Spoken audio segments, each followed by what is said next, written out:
Good day, RGV. Today on Valley por Vida, we're talking an exciting jump-a-thon event for students in Brownsville. We've got the latest on IgA nephropathy and different resources that can help. We've got a breakdown again of the National Month calendar and observances that you can take part in. Plus, we'll talk about songs that'll get you grooving and moving. All that and more. The show starts right now.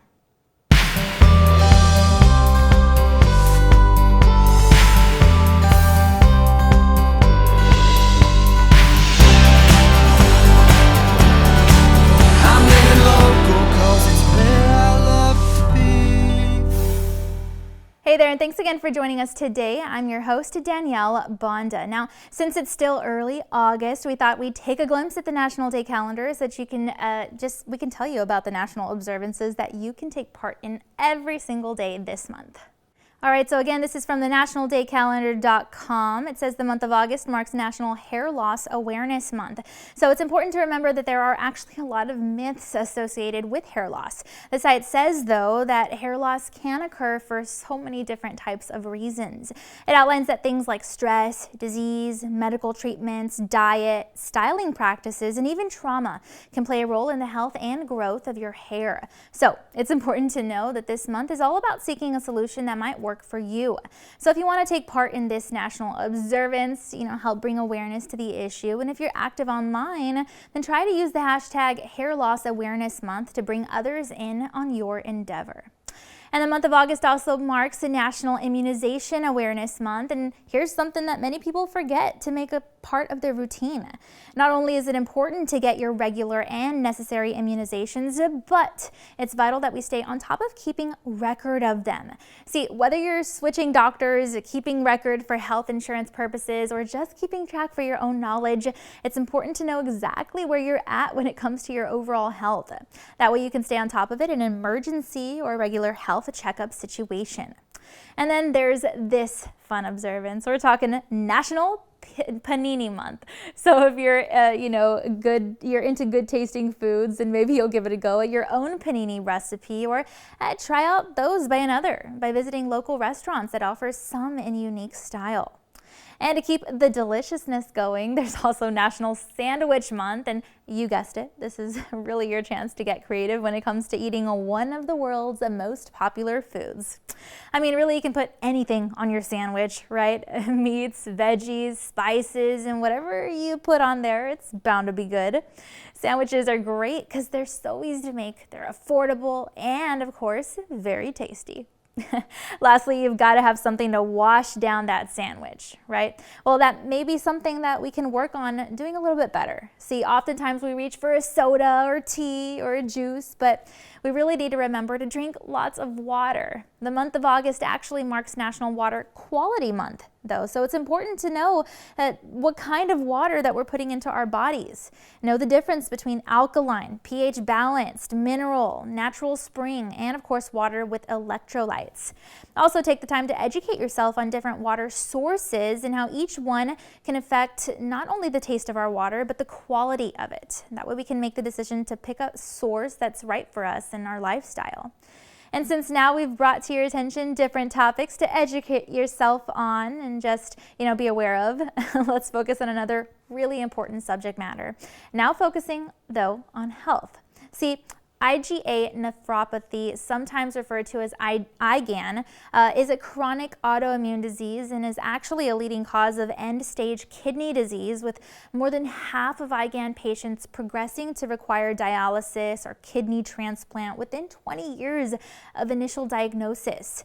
Although this disease affects kidneys and often results in kidney disease, it actually originates outside of the kidneys, and it's thought to start in the gut.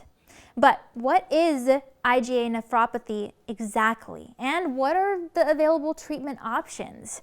Well, similar to other chronic autoimmune diseases, the burden of IgA nephropathy is really important. See, only 130 to about 150,000 people in the entire United States suffer from this disease. So patients and their families are often left feeling like they're living on an island with nowhere to run for support. But changes are happening. Both advocacy groups and biopharmaceutical companies are working toward providing not just support, but education for this and toward finding new treatments for this complicated disease. And we spoke with two individuals who can definitely help break down this information a bit further.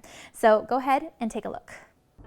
Content segments during Valley por Vida were paid for by Carreritas Therapeutics. Yes, I'm Andrew Udell, president of Carreritas Therapeutics, president of North America, and here to talk today about IgA nephropathy, or IgAN, which is a chronic autoimmune disease, chronic progressive autoimmune disease that results in destruction of the kidney, or inflammation and destruction of the kidney, sometimes leading patients to end-stage renal disease, which means dialysis and transplantation. So I was diagnosed the summer of 2019 after a routine visit to my general practitioner. Concerned about my blood pressure at the time, she decided to run some blood tests. That led to going to a nephrologist to see about getting a kidney biopsy, which determined that I had IgA nephropathy and I was already in stage 3 chronic kidney disease. Once the diagnosis was made, I was given a treatment plan to help, manage the symptoms, and then I was sent on my way to kind of navigate living with this disease. The hardest part for me really was dealing with it emotionally and mentally, the idea of living with a chronic illness that was, incurable, at the time had no treatment option.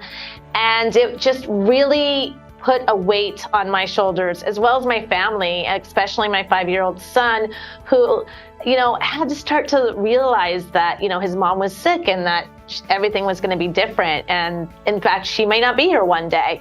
So with all that, I decided my best course of action to, live with this disease was to avoid dialysis as much as possible. So I went on a plant-based diet and low sodium diet. And from there, I just see my doctor every 3 months. And we make sure that my kidney function is stable and my protein levels are stable. And that way I can, keep moving on with just living as much of a normal life as possible while managing this illness. The one thing that I really loved about where this journey has taken me was meeting other IgAN patients through social media and the internet and being able to connect with them, because that's really where I learned how to manage my illness.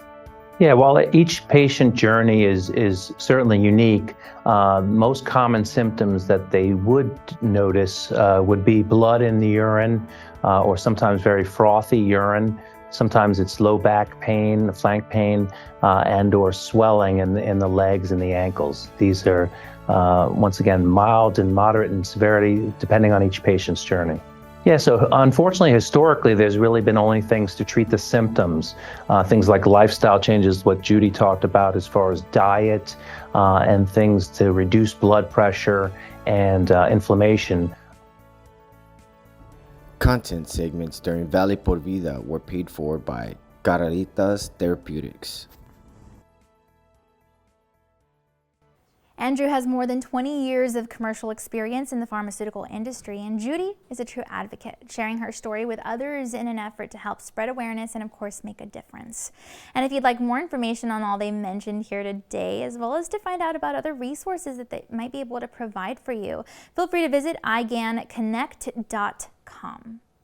All right, well, now we're going to go ahead and take a commercial break and then look at your local weather. But stay tuned, because Valley por Vida is going to be right back, and we'll have exciting info on all that's going on at this year's Jump-a-thon event hosted by the Brownsville Medical Alliance nonprofit organization. We'll also talk about fun songs that you can listen to that actually revolve around the theme of jump. That info plus a lot more after the break.